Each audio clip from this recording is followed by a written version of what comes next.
Welcome all back to another episode of the Echo from the Buttes podcast. I am your host, David Hellman, joined by my three great co-hosts, Austin Bundy, Andrew Hazlett, and Tom Harden.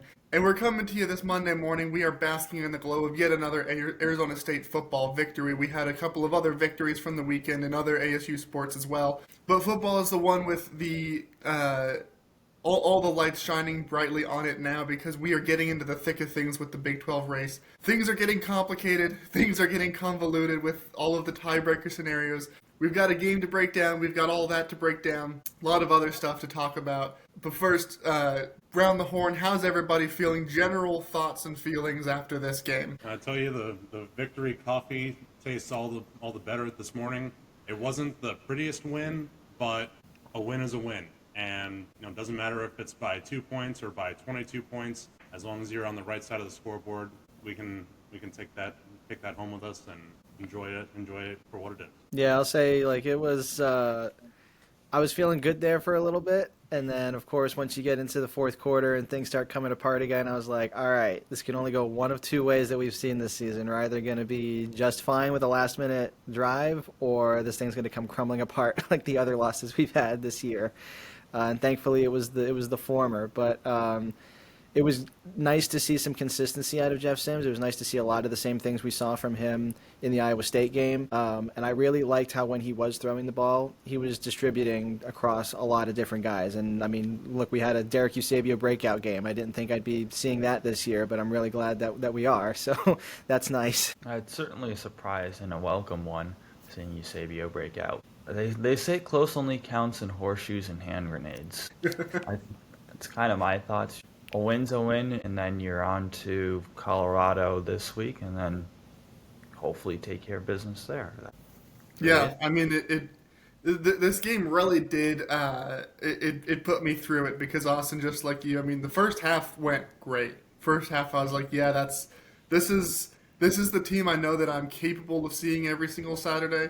And also, this is the team that in West Virginia that lost to Ohio earlier in the year. Like they're, I mean, obviously it's the first year of a rebuild for Rich Rodriguez. I won't go too harsh on them, but they're not a good team. And then things started happening in the late third quarter, beginning of the fourth quarter, and that touchdown pass late in the fourth quarter was a swing pass to the running back on third and forever, and he just gets two blocks, cuts back, runs.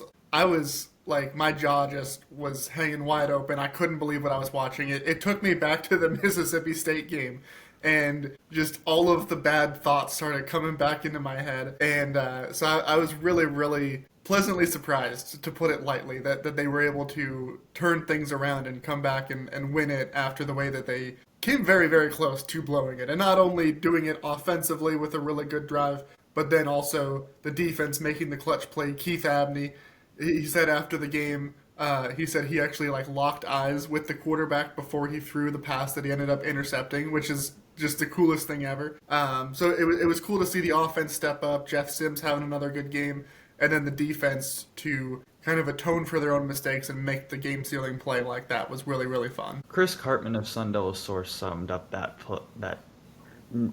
third and 27 play best. I wouldn't have believed it unless I covered ASU for a living. And that is a pretty fair assessment of what happened on that. I mean, we knew what Scotty Fox could bring in at quarterback for West Virginia, and he finished at one point. I think I put out in our channel, he had 334 passing yards, and almost 210 of those yards came on three individual plays. It's you're kind of weighing the good with the bad when you see that. Was it really Scotty Fox who beat it, or did the defense beat themselves and overthink and overlook that situation for what it really was?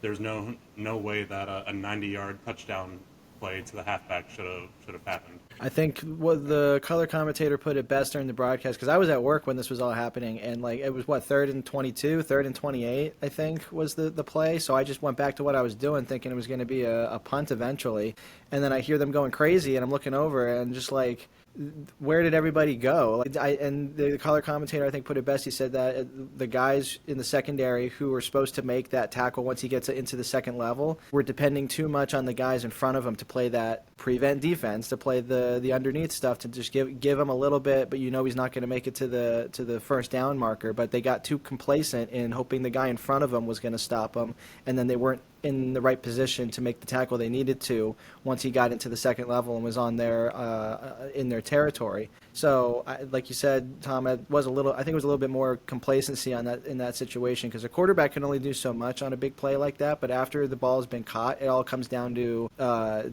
tackling the runner at that point, and it's all just a space game, space and angles. And I think the secondary got a little too lazy, thinking on a third and long, that they were just going to stop him short of the sticks anyways, even if he got 21 yards on a play. Yeah, I think that's essentially exactly what happened, and they were breaking it down to you, like you said, after the fact, and there were, because ASU, they did play that kind of prevent defense, which I think in that situation, 3rd and 28 or whatever it was, and they're backed up in the shadow of their own goalpost, like, that's like the one instance where I'm kind of okay with it, because, again, you force the dump off, great. I mean, they had, 6 or 7 guys all 20 yards off the line of scrimmage. Somebody's going to make a tackle, except if you're ASU. But there were guys that took bad angles. They took themselves out of the play just by that alone. There were 2 different players that got blocked by the same guy at the same time. That can't be happening. And then just really good running by the West Virginia running back who made some plays with his feet afterwards as well. And I mean, still should never get to that point. When he caught the ball, I think he was maybe 1 yard ahead of the line of scrimmage. I mean, you figure in that kind of situation, you'll give up a couple of yards. Maybe they'll get to like a 4th and 5, but they're still going to punt because, again, they're deep in their own territory. That's the kind of play where West Virginia was just hoping to get a little bit of breathing room for the kick, so they're not punting from the back of the end zone, and then it's just it just snowballed from there. I was in the crowd. I was sitting in the north end zone, and I have never heard the air leave Mountain America Stadium as quickly or as completely as I did on that one play. Like there have been games that I've been to where there are no expectations. See the entire 2023 season, but to have the buzz and atmosphere that was generated all in the second quarter really just gets sucked out so quickly on one play. Like, it was eerie hearing just how out of it the crowd was taken. Yeah, no, I mean, and that I felt that watching at home too. It was just instantaneous moment of, like, I can't believe that just happened, filled with, well, now this game is over. But again, ASU won. Like, I feel like we all, I think it's symptomatic of being a Sun Devil fan that we all immediately jump on that one negative. But they did win, and Jeff Sims had another game. I mean, I think the last time that he played, which at this point the Iowa State game feels like decades ago. It's been so long.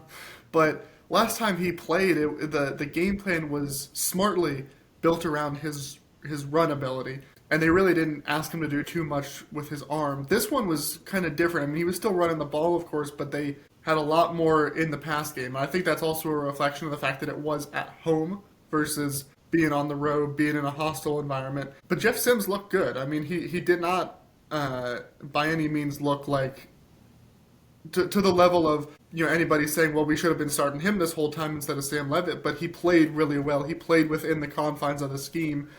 And he also did it without Jordan Tyson. And I think that's something that's really, really important to consider as well, is he didn't have, arguably the best receiver in all of college football, most likely going to be the first receiver taken in the draft this year.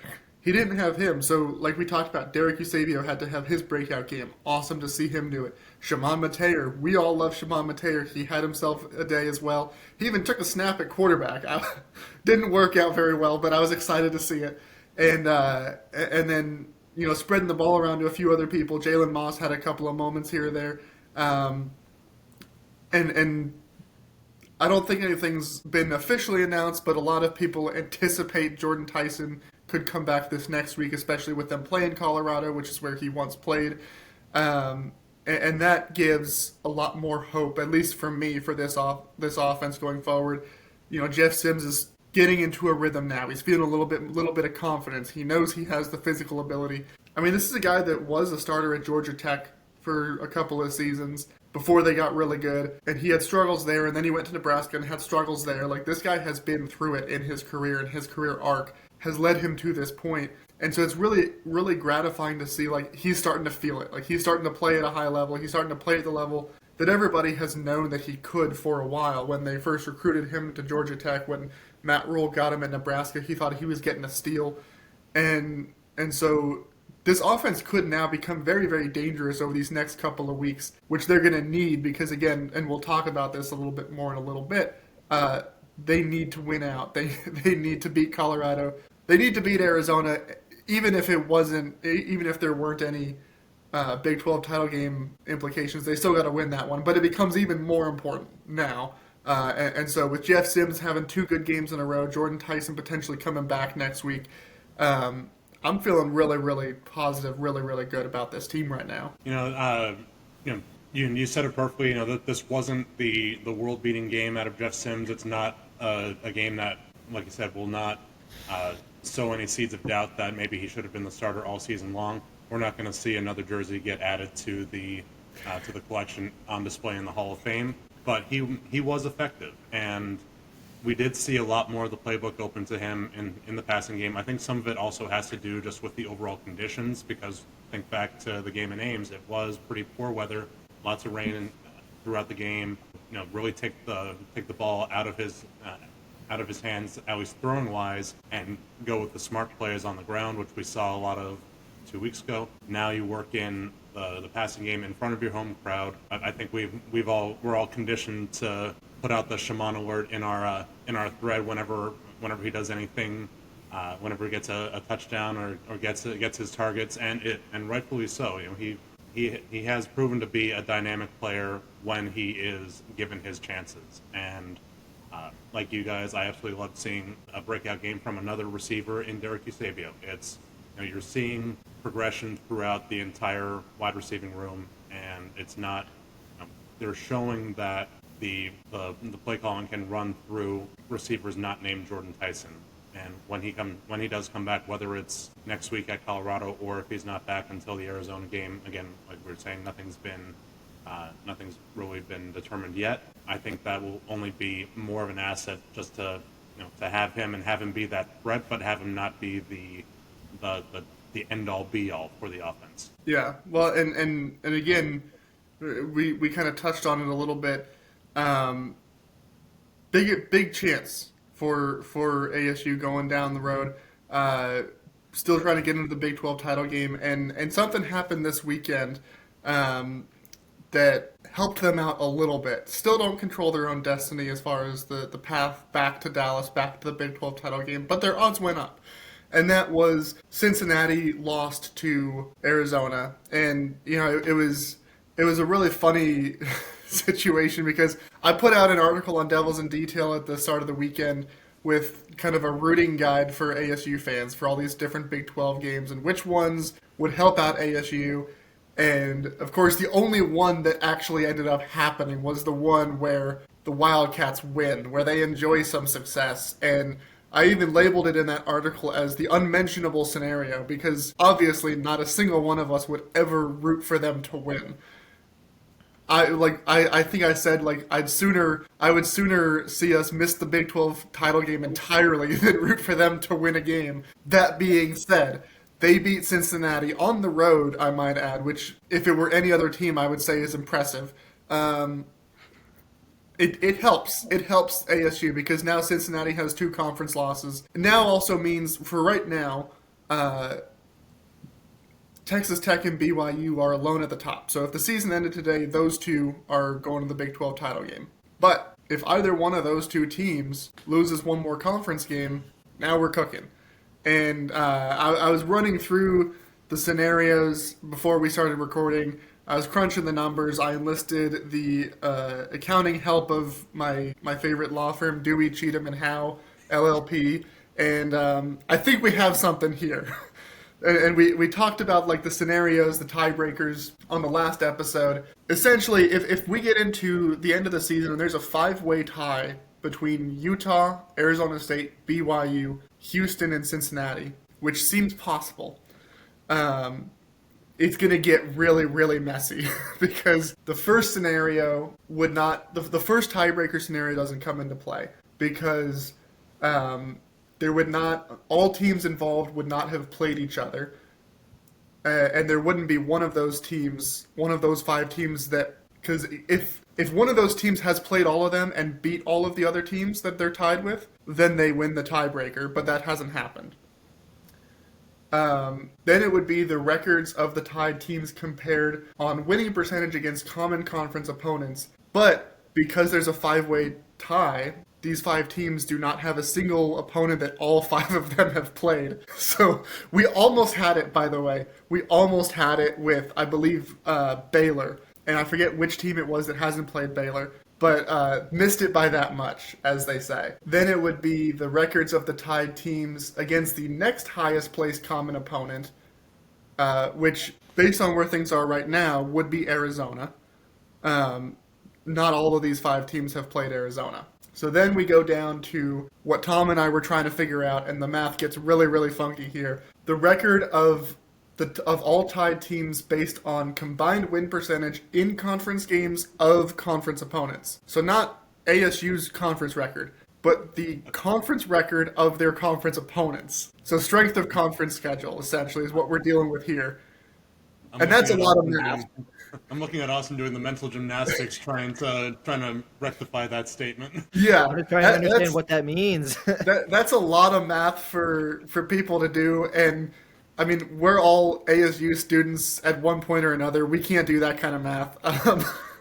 So I believe as the kids say, that's a lot of word salad. It is. So, but that is probably where we end up if those five teams finish in a five-way tie for second place. Which, obviously the numbers of whatever that is right now. We didn't do the math. Sorry, it's too much. But whatever those numbers are right now are going to be different because all of these teams have 2 more weeks left to play, and those numbers will change. I was just kind of doing the eye test, and I think Cincinnati would kind of get the short end of that stick because of those 5 teams. They're the only one that hasn't played Texas Tech, which would hurt them a little bit. Arizona State has a fairly strong schedule. They beat Texas Tech, they beat TCU, they lost to Utah and Houston, but they both have strong records. Utah also might be in the driver's seat in that case because they've beat Cincinnati, they lost to BYU and Texas Tech, they also beat Arizona State. But then they just played Baylor, they played Colorado, who's been bad. Depending on how Kansas State and Kansas finish, which is their last 2 games, that could sink that number a little bit. And then, of course, there's also the universe where we figure that out, and those numbers all still come up a tie. And then we move into total number of wins in a 12-game season, in which case just your overall record is what puts you ahead. But that's probably where we're headed right now, is trying to figure out the math on those strength of conference schedule. All of which to say, they're still very much in it. If there's any season where it could come down to a coin flip, I think this is the season that we could see the coin flip decide who wins the tiebreaker. Yeah, it happened in West Texas for their high school playoffs. Honestly, if it's tied, let's send a representative from each school to some unknown place and have a 5-way coin flip. I don't even know how you logistically how you do that. It doesn't have to be anyone important. It could just be like a random student. A random student from, let's say, a random student from Oklahoma State. That way they don't have anything, any emotional stakes. Yeah. It's gonna be complicated though. But again, that all rests on not only ASU winning out, but also BYU would have. I guess Texas Tech could also lose. That seems a little unlikely at this point given their schedule. Whereas BYU, up next, they play Cincinnati. They play Cincinnati on the road. Cincinnati's been a pretty good team most of the year. They also have been better at home. I know they just lost there, so there's also kind of that aspect of they're going to be playing angry I think that bodes well for ASU against rooting for BYU to lose that game. Obviously, it would help if Utah and Houston both were to lose another game because they do have that win over ASU, even though that necessarily head-to-head won't come into play if there's 3 or more teams that are tied. But that's probably where we're headed, which is why it's important for ASU to keep winning these games. And things will get messy. And Andrew, TCU didn't help us out a single bit on Saturday. And I know we've all been talking for a couple of weeks now about like TCU, like they could do it, they could help us out. And they still could with the rest of their games this season. But Andrew, you've been the one championing TCU, and they let us down. And I feel like I have to hold you personally responsible for that one. I thought Josh Hoover was better than he was, I guess. Or maybe the rest of the team's not good enough. I wasn't trying to stay up to watch that BYU TCU game last night. You didn't miss much. It was very one-sided. Yeah. There was a brief moment where TCU got a field goal and they were down 14 in the third quarter, and I thought, all right, they get one stop, like could be in it, and then BYU scored 10 unanswered, and I was like, yeah, that there goes that. Well, BYU did that a couple weeks ago to Iowa State as well. Mm-hmm.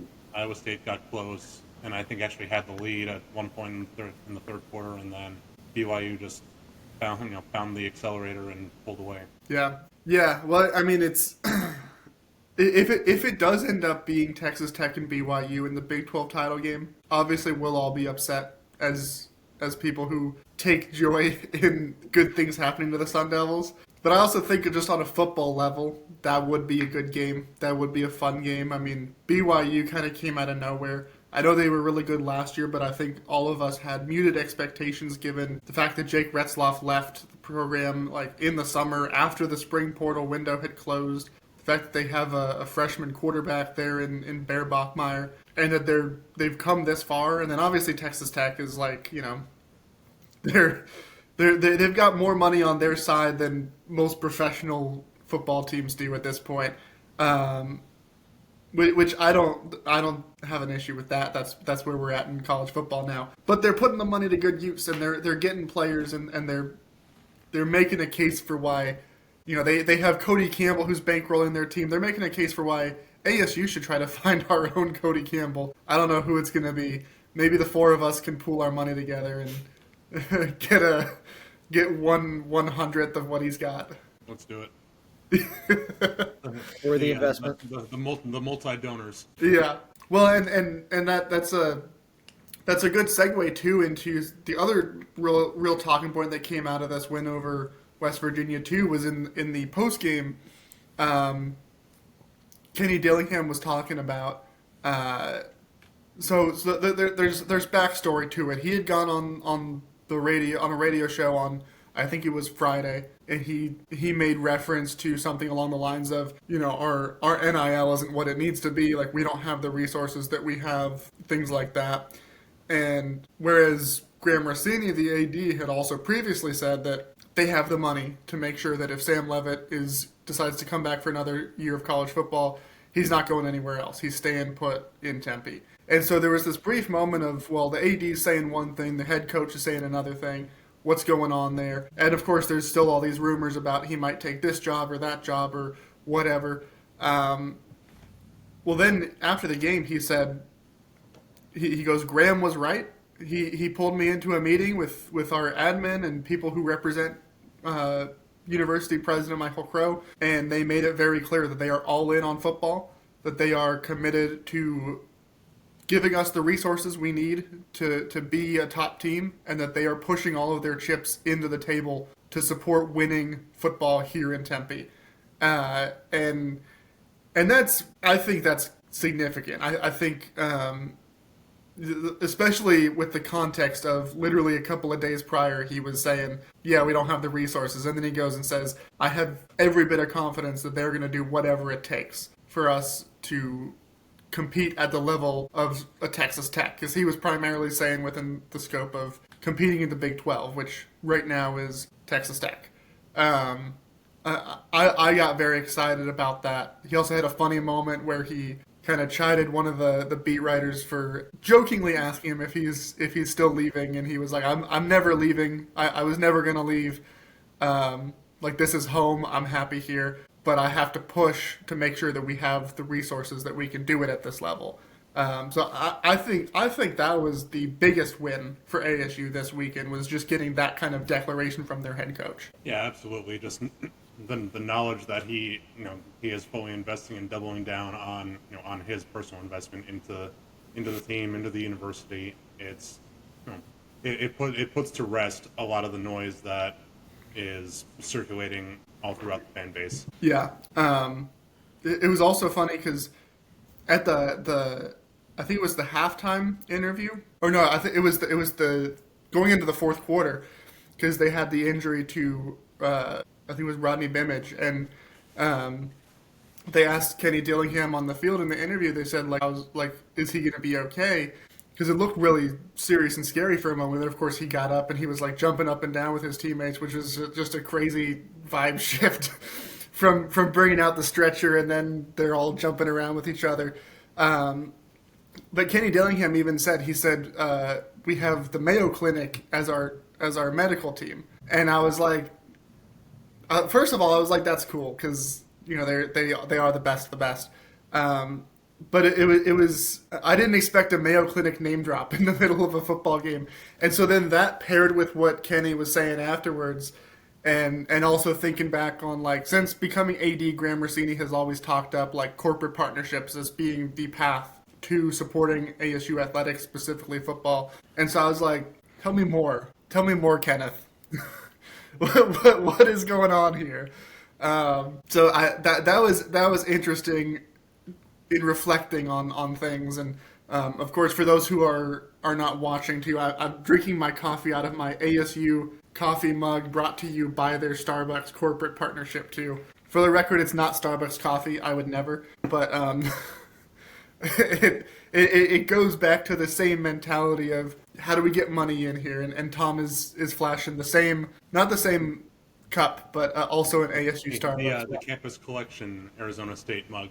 Yeah, the cooler design. Mine is a little bit more sleek. Yours is travel optimized. Travel optimized. I like that for all the travel I do. But anyway, those were my thoughts. Was there's things going on behind the scenes here, and that's really, really exciting, especially with when there are all of these open jobs. And I don't know if when he says that they're pushing their chips to the middle of the table, is it a contract extension? Is it raises for their assistant coaches? Is it hiring a GM? ASU is one of the few Power 4 programs right now that doesn't have a general manager, which is a huge, huge help as far as like streamlining recruiting operations, things like that. Is it as simple as NIL, getting more money into the hands of players to bring them here? Is it investing in the actual like physical structures? Like, I know they're doing some renovations to the football stadium. Is it more than that? Like, I don't know what any of this is. If it's all of the above, what it is. I think you could probably pick any of those out of a hat, and it's a good start. But it's exciting that things seem to be moving in that direction. Well, you're talking about a contract extension, and correct me if I'm wrong, but doesn't Coach Dillingham's contract essentially amount to a 10-year contract?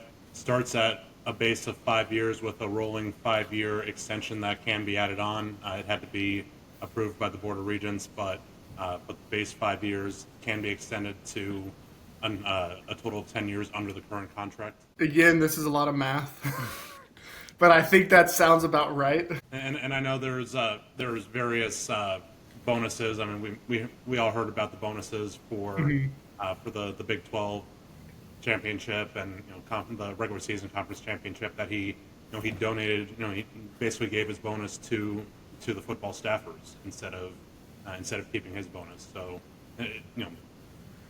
just looking back to that from last year, like that even shows his investment into the program. What is contractually his, he's investing it into the program. I think he essentially had a prototype for what Nebraska eventually gave Matt Rule with the extra. Matt Rule's contract has a $1 million salary bump each year he gets them to the college football playoff. And I feel like that's a good model for coaches that you like. If you're serious about trying to get to the college football playoff, or you're serious about winning championships, I think it's a good model to keep these guys around so they don't jump ship for any of the bigger jobs. And I think Kenny's got a good contract that entices him to stick around. But I think that type of incentive, I think, is something that maybe they think about the next time they're negotiating anything on that front. So I'm looking at Dillingham's contract details right now. The contract that was signed going into the season was 5 years through the end of the 2029 season, but does have a pathway to be a 10-year contract through the 2034 season. So he's staying. Basically, yeah. Yeah. Which always seemed like where we were going with this too was, I mean, he said in his very first press conference as coach, like, I'm home. Like, this is where he's always wanted to be. He's gotten here very fast for a coach.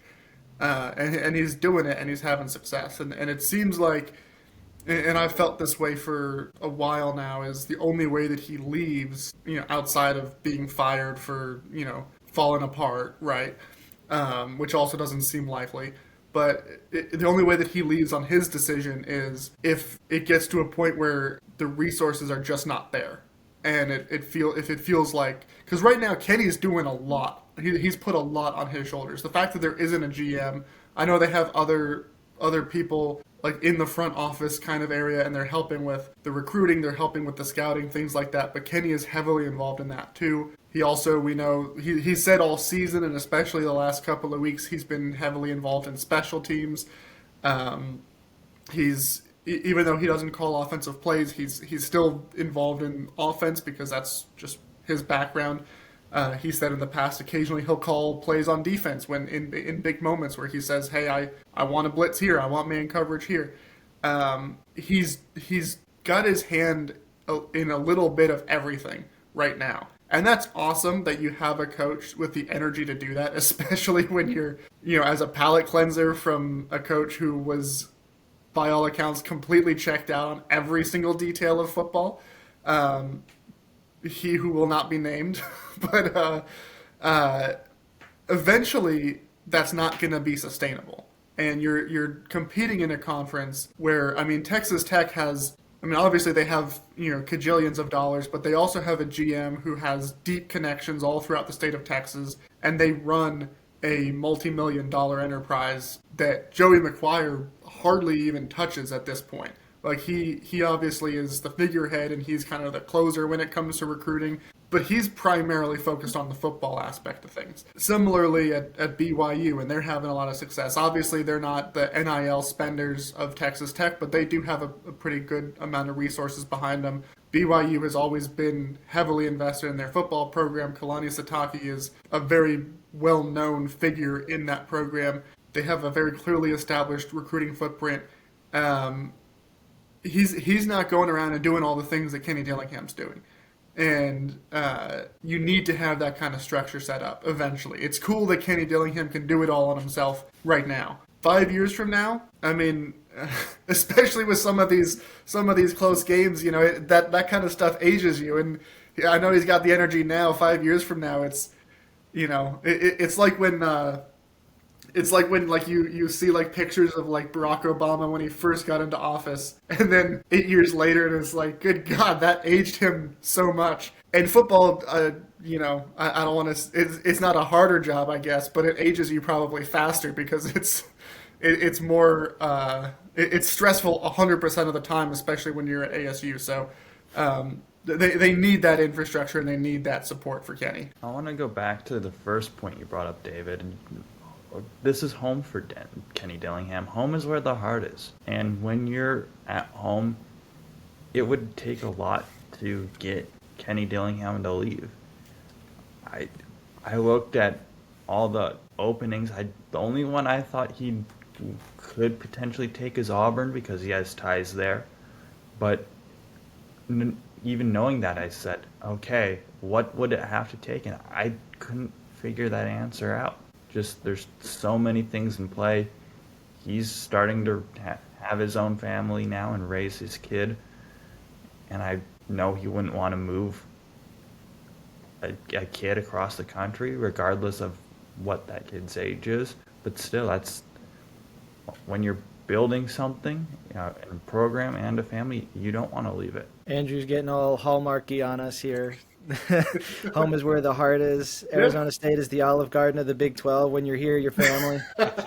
Yes. Hey, I love the Olive Garden, so I dig that comparison. But yeah, and Andrew, to your point, there all of the jobs that are open right now, like you said, I mean Auburn, he was there, but he was also there for one season. He didn't even have a full 12 months there. Like it's not like there was a strong connection to Auburn. And of course, he was there under Gus Malzahn, who they fired, and they've been horrible ever since. So, and then, people have said, like, well, if Florida State opens up, he could go to Florida State because he was there. But also, they'd be firing Mike Norvell, who's one of his mentors as well. Like, is he going to go to the school that just fired a guy that taught him everything he knows? Probably not. I felt back when the Arkansas job first opened up, and there was a lot of buzz about them trying to get Rhett Lashley out of SMU. That's the one that I was concerned about if SMU opens up, because they are a program that has that kind of those Texas Tech level resources, and they're also situated right in Dallas, where Kenny Dillingham has built a significant recruiting footprint all throughout Texas, but especially in the North Texas area. And so that's one where I felt like if he's ever open to leaving, it would be for an SMU type job. One where they have that level of resources already in place and they're in a recruiting footprint he already has well established. But Rhett Lashley signed his contract extension because for that same reason he wants to stay there. He's got a lot of good things going there. That job's not opening up. And if Kenny Dillingham can get those same type of resources going for football that maybe not on the same level as SMU, but similarly get that support, get that infrastructure, there's no reason that he would ever even need to consider leaving, regardless of the kind of job that comes open. Well, we know he's not taking the Virginia Tech job, at least. Yeah, for several reasons. But yeah, so that it was wins all around for ASU football. Obviously, they actually won the actual game. Jeff Sims looks good. Vibes are feeling good. Kenny's staying. All its went up to get them back to the Big 12 title game. They're still not great, but they're definitely heading in the right direction. But there were also other sports that played this week for ASU, and most of them won. Men's basketball played against Gonzaga. Who here watched that game out of curiosity? I watched a little bit of the first half, and just I was I obviously focused on hockey primarily, but I did flip it on after the hockey game, and didn't last very long into the game. Then I woke up and saw the final score, what it was, and really not all that surprised to see the final. They kept it closer than I thought it was going to be. They did. It was not a complete blowout. It was at one point in the first half they were actually up by like 7 or 8, and then they just. I think it was like 4 or 5 minutes straight where they didn't make a single shot, and Gonzaga went on a run. I think it was during that Gonzaga run when I stopped paying attention. So I'll take the blame for that one. I stopped watching and they fell apart. So sorry guys. So it's all Tom's fault. But it also felt like it felt like vintage non-conference Bobby Hurley though. We see this every year. They play well in the non-conference. Even when they lose, they look competitive-ish against really great teams like Gonzaga. Last year they played Gonzaga and they lost by, I think, 8. And then later they went on to beat St. Mary's.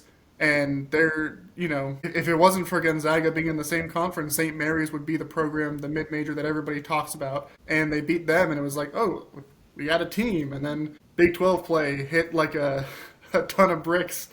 Dropped down an elevator shaft. Yeah, yeah. So it does look like a fun team, though. They have some guys who can do some interesting things. Mo Odom is a fun point guard to watch play. He's got the offense playing a little bit more efficiently than it has in previous years. A few different players that are exciting. I don't think it's going to be a lot as far as wins this year, but it'll be fun to watch. I was at the opener last week against Southern Utah, and I was impressed with the way that Mo Odom really just captains the offense coming out of the backcourt, and he can direct the team, and just get guys in position on the floor, and really is a great floor general from the little bit that I saw last Tuesday. And Diop down low, just an absolute tank down low. And then we saw in the second game against Utah Tech, shooting from the outside. You don't see a big guy popping up threes like that all that often. It's a different style to his game than what I think a lot of what most fans are used to and seeing from a big centerman. And there's a lot of development to be had there, and it's an exciting prospect. Yeah, no, Diop is exciting to watch. He has transfer to Kansas written all over him, which You don't is need that negativity. I mean, it may not be Kansas, but it'll be somewhere else. But there's definitely some reasons to watch men's basketball. I think there's plenty of reasons to watch women's basketball too. This team, of course, we're recording this Sunday. They play on Sunday, so I don't know what they're going to be doing against Santa Clara by the time that you're listening to us. But they did beat San Diego on Friday. I think it was Friday. Mm-hmm. They're 3-0. When they beat San Diego too, Molly Miller got her 300th career win. She has the third highest winning percentage of any active women's basketball coach after Gina Auriemma at UConn and Kim Mulkey at Baylor, and LSU now. And right, she's at LSU now. I think so. Yeah, she was at Baylor. She went to LSU. Either way, great company for Molly Miller to be in. That's first with her time at her alma mater, Drury College, and then at Grand Canyon, and now at ASU, where she got her 300th win. This team is just fun to watch. They against San Diego, they tied the program record for most three-pointers made in a single game. Before that, I mean, in their season opener, I think they shot like 15% from three. Like, they were not good behind the arc, but they also just played a really physical, energetic style of defense. Like, they just find ways to win in a bunch of different ways. They're really, really exciting to watch. It's a different style of play every game. They're multifaceted in that regard. And if you haven't watched them by now, change that. Turn on the TV, watch them. I don't know what things are going to be like once they get to Big 12 play. Again, it's a stacked conference. It's the first year for the Molly Miller era, but they're playing an exciting brand of basketball. So definitely something to be watching there. And then, of course, we have our hockey program, and we talked up this weekend trip to North Dakota being the turning point. Tom wasn't saying, but he was saying.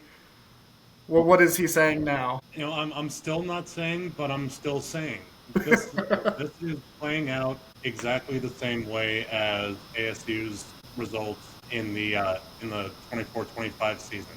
You're 12 games into the season, 4-7-1, and you've got they have an important series against highly ranked Denver coming up next this coming weekend. Denver is another top 20 team in the USCHO polls. Not undefeated like they were last season when ASU went up and swept, but still a series that is you have to sweep at home. It's basically the rule of these 2-game series. Sweep at home and get splits on the road. That will set ASU up the best way possible in the standings, and that's exactly what happened last weekend at Ralph Engelstad Arena. After a little bit of a humbling first game on Friday night, losing 5-2 against the talented freshman in Jan Spunar in net for the Fighting Hawks. ASU did see a familiar face in Gibson Homer in net last night. Only put up 15 shots on goal, which is a season low, but got 3 goals on Homer, plus the empty netter late in the third period to secure the 4-2 win. And this team is playing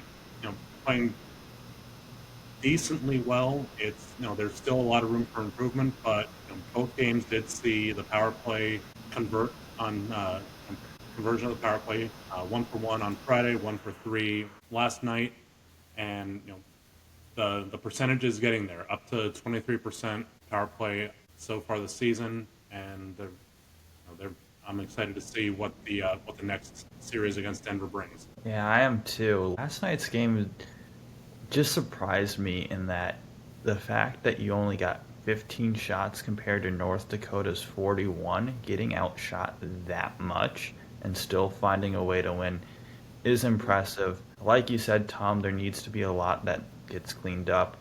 Shooting right now is they're not getting a lot of pucks on net compared to opponents in particular, which I don't know if it's the defense not playing good enough so that the offense can get shots, because last night to me it felt like North Dakota at the time of possession in the O zone, North Dakota would have dominated that if that was a stat. That to me, it felt like they were always had the puck, had control, hounding Arizona State. But when Arizona State got their chances, they converted on a good amount, which is great to see. But converting at that amount is unsustainable, I think. And then face-offs too last night weren't particularly good compared to what we've been seeing this season. Just couple things in particular that I'm looking at to see if they can improve on. And Connor Hasley was the star of the game in net for the Sun Devils. He had a great bounce back after a couple of rough games, and he got his first start since the Miami series after Samuel Orban had both games against Colorado College last weekend plus Friday. And you like seeing Hasley, who was brought in for his stellar play at Bentley. He's gotten off to a slow start this season, but he looked like he was finding his legs there in the crease and made the big saves that Arizona State needed. Also got to see Cullen Potter get his second goal of the season. His first goal came on Halloween night on an empty netter late in the game against Miami. This was his first true goal of the season. And while he hasn't necessarily been showing up on the stat sheet as much as most fans would expect for a first-round draft pick, he's showing up in ways that never will be seen on the stat sheet.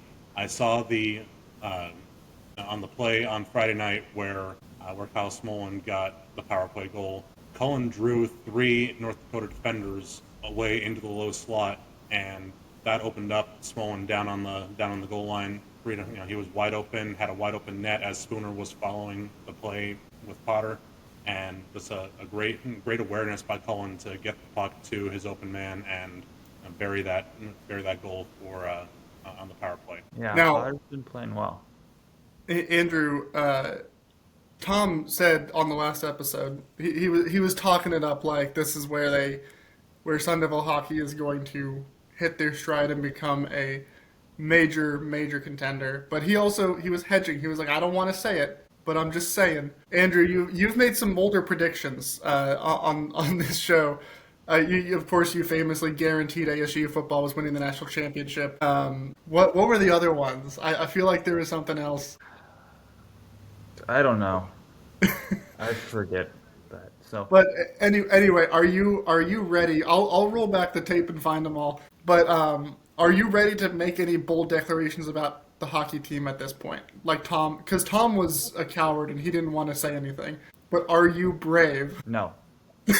I've seen this team enough to say they're close to being something, but there's too many holes.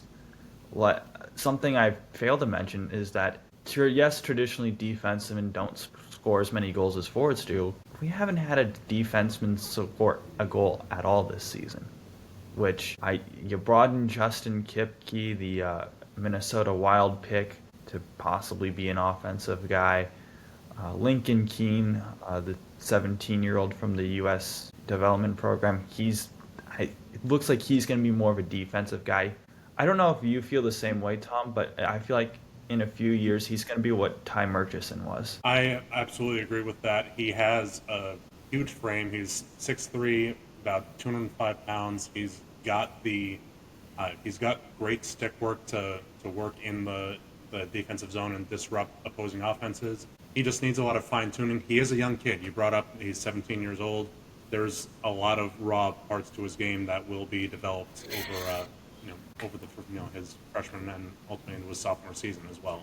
And he will be draft eligible this year for the 2026 NHL draft.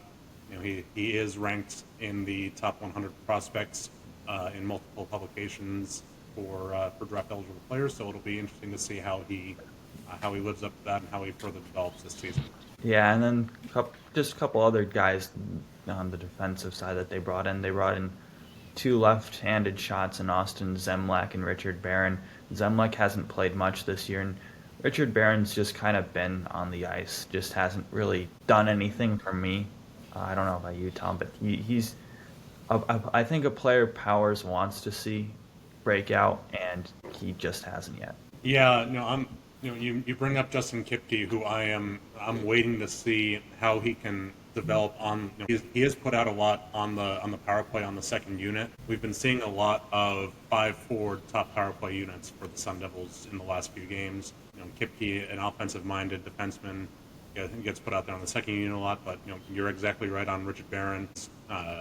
He's showing flashes of promise, but the issue for this entire team is that there's been rare instances where they have played a complete game. Last night was really the second full effort that I've seen out of the Sun Devils this season. The first being the win against Alaska in the Icebreaker championship game. Aside from those games, it's been very sporadic. Very lightning in a bottle for 20 or 30 minutes of the game, but not really being able to close out the deal or just other opponents kind of shooting themselves in the foot, like we saw with Colorado College, giving up a 3-goal lead and playing to a tie last Friday. Yeah, even still with last night's game, it kind of felt like lightning in a bottle to me, just getting outshot that much. I want to be confident, but I'm also not yet there. You made the point in your recap of last night's game, the 36 combined shots for the entire weekend. Arizona State has put up 36 shots in 5 different games this season, so seeing the offense dry up like that is a little bit is definitely concerning. But I am liking the chances going up against Denver. This historically, Coach Powers does get his teams to play up to their opponents, and conversely, you see them play down to opponents. You saw the underestimation of Augustana a few weeks ago for the last series before conference play opened. I think that you're going to see this team play up and play tough against Denver, but can they do it for both games like they did last season on the road? We will certainly see. To piggyback off that, I feel like he gets his team to play up in especially those in-season tournaments as well. We saw 2 years ago they beat Cornell in a 1 at the end in the middle of the year, and then last 2 years they've won the Desert Hockey Classic for the first 2 years and 2 times in program history, and now they just beat in the Icebreaker Alaska for that championship. So I do agree that he is able to get his team playing up to the level of competition, but sometimes that doesn't happen when he plays lesser opponents. Well, Austin, Andrew completely sidestepped my ploy to get him to make another bold prediction, which I appreciate the earnest analysis of the team, of course, but we got to end on something explosive. So, Austin, give me a bold prediction. Doesn't have to be hockey, can be any sport. Keep it ASU, of course. We don't want to hear about Bill Belichick coaching the Giants. But give me something bold that we can end the show on. Something that we can rewind and pull it up again and haunt you, just like we're doing with Andrew and his national championship call. Okay. I'm debating whether or not I want to stick to my my role as the pessimist, or should end it Well, with a don't little end it on a down note. Well, Things are going good. Vibes are positive. Basketball only lost to Gonzaga by 15 or whatever. while you're thinking, Austin, I have some breaking news for Arizona State's game time announcement for Colorado. It will be 6 p.m. Arizona time on ESPN2. So that plays into your prediction or not, Austin, but floor is yours. Even if it doesn't, he bought you a few extra seconds to think of one. So it better be good. I'll I'll go hopeful here, and I'll stick with the hockey topic. I'll send the Sun Devils to St. Paul. I'll send us to the Frozen Face-Off. I'll say that we go on enough of a run. We win enough conference games to insert ourselves back into the conversation, and I think we just barely get in the last weekend or so. Well, keep in mind that the Frozen Face-Off is no longer an event this year. The conference tournament is all on campus sites. Oh wow, really? Yep. Last year was the final Frozen Face-Off. So, Well, that didn't age well for Austin.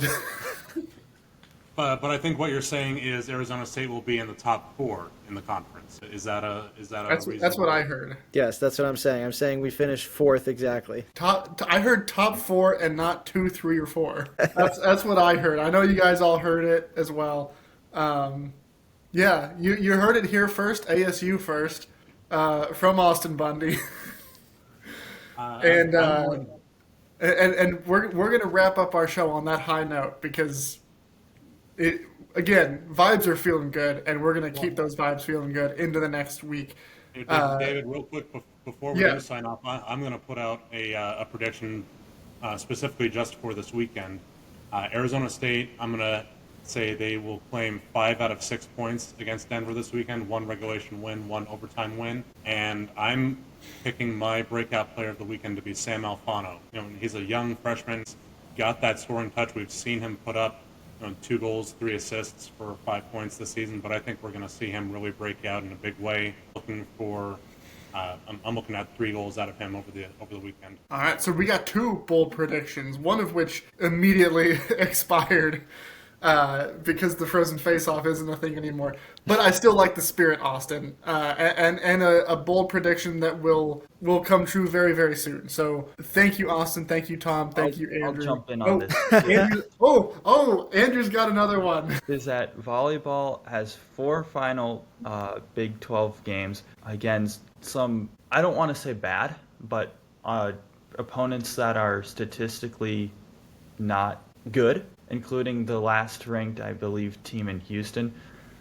ASU needs to win 2 out of the 4 of those to get the Big 12 title. There's no tournament, just for the record. So I'm going to say volleyball will win the Big 12 championship. Not necessarily bold prediction, and they'll get 4 out of 4 wins, too. I like it. Well, in the spirit of that, I'm going to give one more.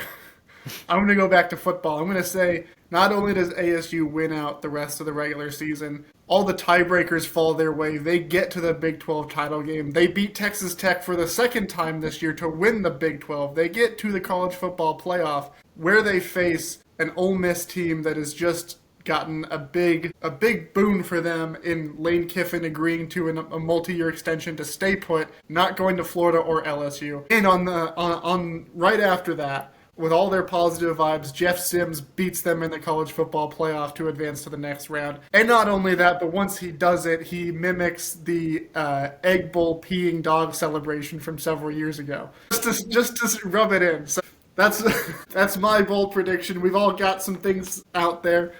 And we'll be remembering all of these for each of our episodes here at Echo from the Buttes. For Austin Bundy, for Andrew Hazlett, for Tom Harden, I'm David Howman, saying as always, give 'em hell, Devils.